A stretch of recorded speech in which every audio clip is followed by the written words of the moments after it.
আরে ড্রাইভার সাহেব, এই বাস কি বিলাসপুর যাবে? হ্যাঁ হ্যাঁ, তাড়াতাড়ি বসো। আরে আরে, আমার বোন খালার বাড়িতে যাচ্ছে। আরে ড্রাইভার সাহেব, গাড়ি থামান, আমার বোনের খিদা লাগছে। আরে বাস এখানে থামবে না, সামনের স্টেশনে থামবে। আরে ড্রাইভার সাহেব রাখেন, আমার বোনের খিদা লাগছে, আমি ওরা দুধ খাওয়াবো। আরে ড্রাইভার, এখানে বাস থামিও না, যদি বাস এভাবে থেমে থেমে যায় তাহলে আমরা ঘরে পৌঁছাবো কিভাবে? হ্যাঁ হ্যাঁ, ঠিক বলছো, তোর বোনকে দুধ খাওয়ালে সামনে স্টপেজে দাঁড়িয়ে খাওয়া। আরে না সাহেব, আমার বোনের অনেক খিদা লাগছে, আমি আপনার পায়ে পড়ি, বাস থামান।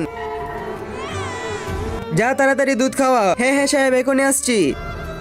দাঁড়া দাঁড়া মুন্নি, কান্না করিস না। চাচা, 2টা চা দেন।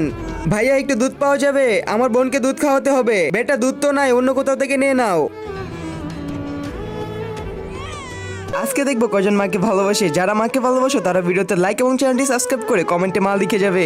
আরে বেটা, তুমি তোমার বোনকে দুধ খাওয়াবে? চলো, আমি তোমাকে দুধ দিচ্ছি। দুধ? সত্যি ভাইয়া, চলো। হা হা হা হা, বসকে কল লাগা আর বসকে বল একটা বাচ্চার সাথে আরেকটা বাচ্চা ফ্রি। হা হা হা হা, ছেড়ে দাও আমায়, আমার বোন ক্ষুধার্ত। গাইস, আপনারা এরকম লোকদের থেকে সাবধানে থাকবেন আর ভিডিওতে লাইক এবং চ্যানেলটি সাবস্ক্রাইব করে দিন।